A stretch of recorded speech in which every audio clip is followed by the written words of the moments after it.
for me, I'm like, how is it that you're not telling anybody that you've got their ass on the cloud with 80% of their immune system locked down? Transcranial magnetic stimulation was what they were doing to me, but they told me I had pseudotumor cerebri. Back in the 90s, they said when you could feel the subtle electrocution, there was no such thing back then as electrosensitive, because they didn't tell anybody they were subtly electrocuting people. They said, no, you have fibromyalgia, you're just a wuss to pain. No, you don't have, you have pseudotumor cerebri, fake brain tumor. Your brain is acting like it has a tumor, but we don't know why. Well, because you're transcranially magnetically stimulating my brain to swell it and deswell it for metrics testing for non-invasive N3 with DARPA. That's fucking why. And I have a Seraphim, and I was removed from the N3 process, which is MPD and DID. You just put an EEG overlay of personality, just a nanolobotomy, a few neurons at a time, and then we can induce your neurons into an alpha state. When we do that, it causes schizophrenia, but only in certain neural networks. And we use that back in the day in the 80s and 90s to check parity for neuron, neuron, and brain, brain. Now those products and services are commercial. They are available from the Artificial Intelligence Symposium that you can still go read the transcripts for from September 2020. And that's synthetic telepathy and synchron and brain-to-brain interface, which is, in my opinion, why they needed to hurry up and get the newest backbone deployed, because not enough people knew, of course, because it's their personal private system of walking circles around all the good people who are doing their jobs legally. And none of this has legal oversight. All of it is black projects hidden. So that's why I keep getting pissed at people who claim they're going to sue people. I'm like, you guys don't know what you're talking about. You either don't know what you're talking about, or you're purposely swindling people out of good money because you're not suing anybody. I'm looking for my synthetic biology side. Anyways, so after having all your autoimmune disorders that never go away, I wanted to know, how the fuck did they do this? Well, back in the day, with all these companies that they have with IBM, Fairlongen, and Underground, they just kept going to work. Nobody said a fucking word. Nobody said a word. Nobody said a word. The quantum systems with the IEEE and all that are on. In 2019, well, come on, let's go. Turn on the synchron and the brain-to-brain interface on the back end on a bigger system. What do I mean? Quantum computing, we gave the signature reduction force to people in the white vans a job and a pension. I have longer videos to prove that out. Local logistics started hybridizing themselves with transhumanism. In the 90s, you had non-invasive N3, library access, NIST, NASA, and brain-to-brain web portals. 1995 in Congress. You think they knew? Then in 802.15.4 becomes commercial to all the little nerds in 2005. In 2012, Carrie Majay group, they all get together and get told, we're doing this, we're going to be deploying in a few years, so get ready. Shut your fucking mouth about anything related to the biofield, just like they took away all of Dr. Robert Young's work in the last 3 years. And then in 2014, brain-to-brain interface became commercially available. Now, with all that additional traffic, now between themselves and all the different elites and people that have now thrown in to be transhuman and take over the world, do you think they needed a bigger backbone? COVID has its own data center. They need to make sure that they can change out everybody on a button press remotely. That way there's no worrying about you fighting them or getting in their way. Would you believe that's what's written inside the Pentagon directive? Because it is. They're not worried about you being able to pull your gun. They're only worried about unintended engagement and loss of control of their drones. There was no, interestingly, the Department of Defense Directive 3009 does not refer to positive outcomes as a design criterion.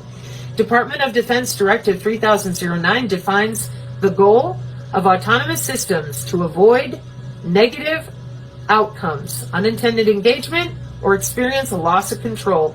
2012 for implementation on the 8th of May 2017. And the wide body area network since 1995, and your biosensors since 2005 means nobody got a choice. We have human body or human bonding communication on the RF. Everyone is now a cyborg with soft robotics deployed with the biosensors that are DNA analyte derivative made out of your tissue, talking to satellites on position navigation and timing, NTS-3 accessible, no GPS needed, inside of your body. Your body is the network, your body is the node, your DNA is propagating the signal, no tower required. And that's the same system that I was born to in 1979 that they already had, because Grandmother Rosicrucian and everybody else have been working on this for a couple hundred years. With databases and underground computers. How do you make Greek fire? Right. So, for me, I'm like, what the hell are you doing? Metamaterials? And everybody goes, what's a metamaterial? And I said, well, it's not going to be enough to get it in you with radio frequency due to the line of sight problems and all the other problems that we have with electromagnetic waves and beam forming. And it wasn't enough to have your MAC ID under control with the physical stuff. No. We, for $45,000 a year, sell the ability to log into you to your loved ones so that they can do an EEG overlay and they overwrite your brain tissue. Oh, you're just don't with the crazy thing, because people don't really do that to me anymore, and you shouldn't either. So La Quinta La Columna came out and said neuromodulation, neural stimulation, and neural monitoring, and it's excited by the graphene. And everybody goes, oh, and I said, yeah, and radio modulation. And that brings me full circle, radio frequency engineers. How the fuck is it that you don't know that we've had all of these systems going on with the Army, multi-domain sensing system with high accuracy detection exploitation system, patterns of life, to develop the target, C4ISR, September 14th. What the hell? How is it that you don't know? Give me a break. How can that be possible?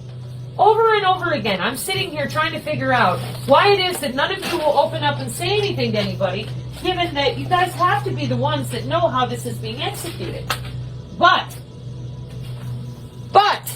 it's demonstrated by the questions I keep getting. They're like, what are you talking about? Well, guys, when you get rid of our wireless body part and you tell everybody nothing exists except what they can see, you get rid of frequency, oscillation, cymatics, the power of sound, optics, radionics, and anything plasma derivative. Good fucking job. Because they connected this wireless body part to telephony in 1922, and they've been doing anything they want to ever since. You didn't tell anybody about synthetic telepathy in 1995. You didn't tell anybody about the wide body area network. You didn't tell anybody about the biosensors. So our youth have been biohacking. Now, damn it, Janet, this 1,500 year or 300 year, however long plan, we get Galileo and Copernicus out there, throw them in front and say, here, we're going to science now. We killed everybody with the Spanish Inquisition that could read books. Go. But that only lasted for 200 years. And that was only in private universities that you were allowed to learn. Then they start killing everybody again until they get back to the 1960s. Why does that matter? For those of you that don't understand from radio frequency what Langland's equation is, or the Rosetta Stone of mathematics, that took us to a new type of quantum encryption to break all the bit series old encryption, with the L function and the meromorphic changing out the polaritons and poles on the complex plane of any toroidal field that we wanted to for modification of the electromagnetic stimulation with quantum underground computers in the quantum space. You took away the body part. You got everybody all fucking confused because they think that it doesn't exist. Put the body part back, and it's real simple. They're piloting you around like a sim. No. Yeah, because Project Looking Glass. Whoa. Yeah, routing radio frequency through the body. 802.15.45 and 6. And then once we line it up with your DNA, well, we have DNA steganography. Did you know that your DNA stores a fuck ton of data for the government? Because it does. Then you have your chemical, biological, radiological, and nuclear skiffs that are equally made out of your DNA to protect them from a biofrequency weapon and something called prima materia. Welcome to Project Pandora. I can walk into a liminal space. I can walk into a bioweapon frequency secure skiff. Perfect. Why? Because I'm going to invade the world with my MQ-9 Reapers, pretty fucking magical technology. I showed a picture of a Reaper in 1953. So the medical implant communication system comes online, and we're chipping humans with RFID. The MAC IDs, I was born with one in me in 1979. The HemiSync is the EEG brain connectomes, which is what we use when we're logging in and out because the neuronal loop is closed, says Janich from Machine Learning, who I take the synergist to point out you don't need to lie about what a MAC ID is and what it does. It is a medium access control derivative, and the people out there in radio frequency that work with old equipment or don't know about the body area network, they're like, well, how is it changing all the time? Because you're dealing with WSN, which is wireless sensor networks at a very small scale, and they're moving around and they're talking to each other and recombining themselves. Oh. So Janich in Machine Learning, he's got quite a few subscribers, and so does Anastasia on Tech. And they talk about all the neuron to neuron, brain to brain I'm talking about. Where are you? Probably watching The Sun, which said in December of 2022, oh yeah, we'll need chips in our head in 2100 before anybody can have telepathy. How convenient. What if you're born with it? Well, they're going to take it away from you. Why would they do that? Well, they have brain imaging libraries like Bill to commit changes with CRISPR-Cas9 to your proteins, your peptides, your amino chains, your amino